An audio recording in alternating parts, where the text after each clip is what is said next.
오늘 우리가 종려주일로 기억하는 날을 맞았습니다. 오늘도 하나님께서 우리에게 주시는 풍성한 은혜를 함께 누리는 복된 날이 되기를 바랍니다. 1년 중에서 우리가 예수님께서 우리를 대신해서 이 땅에서 고난 받으신 일, 또 십자가에서 돌아가신 일, 다시 사신 일, 우리 주님의 고난, 주님의 죽으심과 부활, 이것에 가장 우리가 많이 생각하는 주간을 이제 맞게 되었습니다. 마가복음의 이 내용은 특별히 16장이라고 하는 길지 않은 장이지만 이 마가복음 가운데서 3분의 1 정도에 해당되는 그 내용을 예수님께서 이 예루살렘에 입성하신 일로부터 해서 십자가에서 돌아가시고 부활하신 그 사실에 대해서 3분의 1 정도의 분량을 할애할 만큼 이 복음서 가운데서 예수님의 순환에 굉장히 많은 관심을 기울이고 있는 복음서입니다. 왜 이렇게 예수님의 이 한 주간에 이렇게 이 마가복음뿐만 아니라 다른 어느 복음서의 경우에도 거의 동등하게 아주 구체적으로 기록할 만큼 이 많은 부분들을 할애하는가? 그것은 하나님께서 약속하신 그 복된 소식의 가장 큰 핵심이 바로 여기에 있기 때문이다. 이렇게 말할 수 있겠고, 이것은 우리 구원의 핵심적인 내용들이 여기에 표현되어 있기도 하고, 우리의 변화된 삶의 시작이 바로 여기 예수님이 당하셨던 그 죽으심과 부활 가운데 있기 때문에 그렇다는 겁니다. 그래서 예수님의 생애를 우리가 하나하나 짚어보면서 그분이 하신 일이 우리 모두에게 어떠한 유익을 주었는지, 주님께서 앞서가셨던 그 한 주간의 삶을 우리가 바라보면서 주님을 우리의 왕으로 모시고 살아가는 주님의 백성된 저와 여러분이 어떠한 삶을 우리가 살아가야 될 것인가 하는 것을 이 말씀들을 통해서 확인하면서 하나님께서 우리에게 주시는 그런 귀한 뜻을 깨닫는 한 주간이 되었으면 좋겠습니다. 오늘 우리가 읽은 본문의 내용은 잘 아는 내용이죠. 예수님께서 세 차례에 걸쳐서 제자들에게 내가 예루살렘에 올라가면 종교 지도자들로부터 고난을 받고 내가 죽게 될 것이다. 그러나 내가 다시 사흘 만에 내가 다시 부활하겠다라고 하는 말씀을 3번 정도 공식적으로 제자들에게 이런 말씀을 하셨습니다. 하시고 나서 예수님이 제자들을 데리고 마침내 이 예루살렘으로 올라가시게 되죠. 그 예루살렘에 입성하시게 된 그 사건에 대한 기록이 오늘 우리가 읽은 이 본문 속에서 표현되고 있다는 겁니다. 그러나 잘 아는 것처럼 제자들은 예수님이 하신 그 속뜻이 무엇인지를 제대로 이해하지 못한다 하는 것을 우리가 알게 됩니다. 그래서 예수님께서 말씀하신 그 내용, 그리고 그 하셨던 말씀에 따라서 구약에 예언된 바를 따라서 예수님이 그 예루살렘에 입성을 하셔서 한 주간을 이 예루살렘에서 보내시게 되는데, 제자들은 줄곧 다른 생각, 다른 기대, 다른 마음을 가지고서 이 예루살렘에 주님과 함께 올라가는 그런 모습을 우리가 확인하게 됩니다. 그래서 우리 한자 말에 동상이몽이란 말이 있죠. 같은 상황에 있지만은 서로 다른 그런 꿈을 꾸고 다른 기대를 가지고 있는 모습, 이것을 두고 동상이몽이다 이렇게 부르는데, 제자들이 그러했다 하는 겁니다. 예수님과 전혀 다른 꿈을 꾸고 다른 기대를 가지고 살고 가고 있는 그런 모습을 우리가 볼 수 있어요. 예수님께서 이 감람산 벳바기와 베다니에 그쪽으로 가셔서 예수님께서 제자 둘을 불러서 이 제자 둘에게 맞은편 마을로 가서 한 번도 타보지 않은 나귀 새끼를 끌고 오라, 예수님 이렇게 명령을 하시게 됩니다. 그럴 때 이것을 쓰고자 할 때 이렇게 말하라고 이야기하죠. 누가 묻거든 주님께서 쓰시겠다 이렇게 말을 해라. 그리고 나서 이것을 즉시 보내겠다. 쓰고 난 다음에 보내겠다. 이렇게 대답하라고 이야기합니다. 그래서 예수님의 말씀을 듣고는 제자 둘이 맞은편 마을로 가서 한 번도 타보지 않은 그런 나귀 새끼를 이제 풀어가지고 끌고 오고자 하니까 이걸 도대체 풀어서 무엇 하려고 하느냐라고 묻습니다. 주님이 하셨던 그 말씀에 따라서 주님께서 쓰시겠다 했더니 이에 허락했다. 이렇게 본문 속에 알려주고 있습니다. 그리고 나서는 제자들은 자신들이 입고 있었던 그 겉옷을 벗어서 그 겉옷을 타보지 않은 나귀 위에다가 그 겉옷을 깔고는 예수님께서는 그 나귀에 올라타시면서 이렇게 예루살렘을 향해서 한 걸음 한 걸음 나아가시게 되고, 당시가 이제 유월절 명절이 다가오니까 당시 유대인들, 많은 유대인들이 이제 이 유월절 이스라엘의 큰 명절을 지키기 위해서 마음이 분주했을 것이고, 또 이 예루살렘 주변에 사는 사람뿐만 아니라 흩어져 있는 유대인들, 소위 디아스포라 유대인들이라고 부르는 많은 유대인들이 자신들이 큰 명절을 지키기 위해서 먼 순례의 여정을 떠나서 이 예루살렘으로 이미 온 사람들도 다수가 있겠고 또 오고 있는 사람들이 많이 있었던 때다 이 말이죠. 소위 이스라엘 나라의 민족의 대이동처럼 이렇게 큰 이동이 있게 되는 큰 절기입니다. 이 유월절 절기가 다가오면서 이미도 예루살렘에 당도했던 그런 사람들도 그러한 모습 광경을 바라보면서 자신들이 나뭇가지, 소위 이걸 종려나무라고 그럽니다.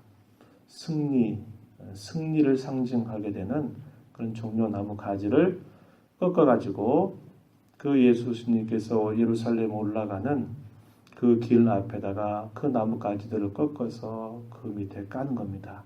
그래서 예수님께서는 나귀를 타시고 그 나귀를 타시면서 천천히 예루살렘으로 올라가시고 제자들이 앞에서 뒤에서 환호하면서 따라가고 또 많은 무리들, 이 예루살렘에 있었던 사람들뿐만 아니라 디아스포라 유대인들 이들이 함께 이런 나무가지를 베어가지고 그 가는 길에 하나씩 깔아놓는 그런 광경을 우리가 볼 수 있다 하는 겁니다. 그러면서 그들이 환호하는 그 외침의 내용이 구약에 이미 예언되었던 그 내용이에요. 시편 118편 25절 이하에 보면은 장차 메시아께서 이렇게 행하실 것에 대해서 예언했던 바를 따라서 많은 무리들이 외치는 겁니다. 뭐라고 외치나요? 9절 10절 보면은 이렇게 말을 했습니다. 호산나 찬송하리로다. 호산나 구원하소서 그 말입니다. 구원하소서. 호산나 찬송하리로다. 주의 이름으로 오시는 이여 찬송하리로다. 오는 우리 조상 다윗의 나라여 가장 높은 곳에서 호산나. 이 예언되었던 이 시편 118편에 있는 말씀을 그들이 되뇌이면서 큰 소리로 환호를 지르면서 보라 우리의 왕이 나가신다 하면서 사람들이 환호하고 있는 그런 모습을 우리가 보게 되는 겁니다. 이것은 구약에 예언했던 바를 따라서 예수님께서 그 예언의 성취자로 지금 예루살렘으로 올라가고 계심을 그들이 분명하게 알면서 이렇게 부르고 있는 그들의 환호였다라는 것을 우리가 알게 되는 거죠. 물론 그들의 기대는 달랐습니다. 제자들도 그랬고 무리들도 예루살렘에 올라가면서 그들은 어떤 나라를 생각했을까요? 10절에 보니까 우리 조상 다윗의 나라여 했던 것처럼 다윗 왕조 때 가장 강성했고 가장 역사상 빛나게 되었던 그 시대를 그들이 바라보면서 이제 우리가 이 로마의 속박으로부터 정치적으로 군사적으로 우리가 독립하고 또 우리가 회복되고 우리 현실적인 모든 문제들이 이제는 다 풀어지겠구나 하는 그런 기대를 가지고 호산나 호산나 호산나 이렇게 외치면서 주님과 함께 앞서거니 뒤서거니 따라가면서 가고 있는 그들의 모습임을 볼 수 있는 겁니다.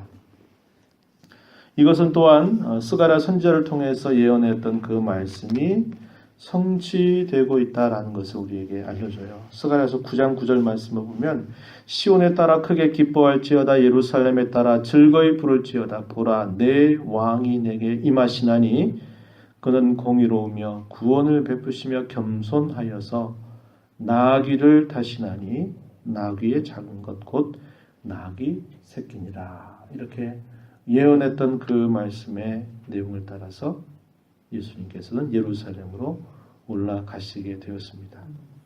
이렇게 올라가시고 나서 예수님께서 성전을 한번 쭉 들어가셔서 그 성전의 모습을 한번 둘러보시고 난 다음에 이 제자들을 데리고 예루살렘의 북은 얼마 떨어져 있지 않은 예수님이 늘 자주 다녔던 이 베단이라고 하는 지역으로 가셔서 이 하룻밤을 묵게 되는 그런 내용이 바로 이 주일날 이렇게 있었던 그런 일로 우리에게 묘사해 주고 있습니다.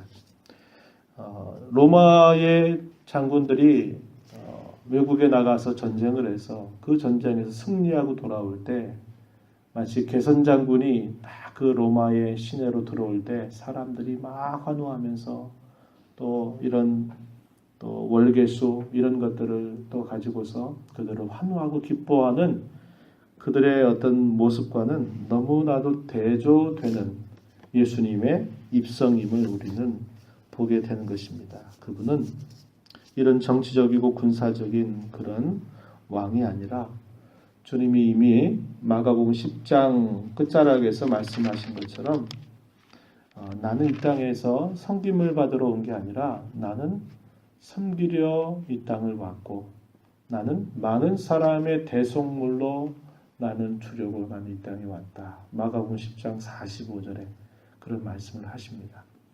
제자들은 예수님이 입성한다고 하는 이런 것을 알고서는 드디어 우리가 예수님이 이렇게 입성하게 되면 우리가 이제 큰 자리 좀 차지해야 되겠다. 그래서 누가 더 그동안 3년 동안 누가 더 예수님께 사랑받고 누가 더 인정받았는가, 누가 더 큰 자일까, 누가 더 높은 자리에 앉을까, 이런 쪽에 기대를 가지고 막 서로 다투고 싸우는 모습을 보셨던 거죠.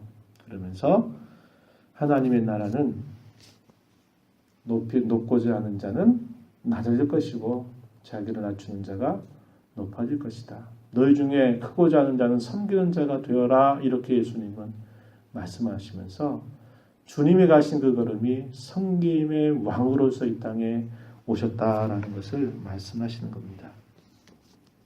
이게 바로 하나님 나라의 이치고 천국의 이치다. 이렇게 예수님께서 친히 몸소 보여주고 계신 것이에요. 우리가 이 말씀을 보면서 예수님이 이렇게 겸손한 왕으로 올라가신 그 일의 일련의 계속된 과정들을 통해서 우리를 구원하셨다고 하는 사실을 우리가 분명히 알고 그 구원받은 자로서 주님을 따르는 우리의 그 제자된 걸음이 바로 주께서 앞서가셨던 이 겸손과 섬김의 길에 있음을 우리가 잘 배워서 주님의 사랑을 안 것만큼 더 겸손하고 더 섬기고 더 낮아지는 그런 자세를 언제나 잘 배우고 실천하는 우리의 모습이 되어야 할 것입니다.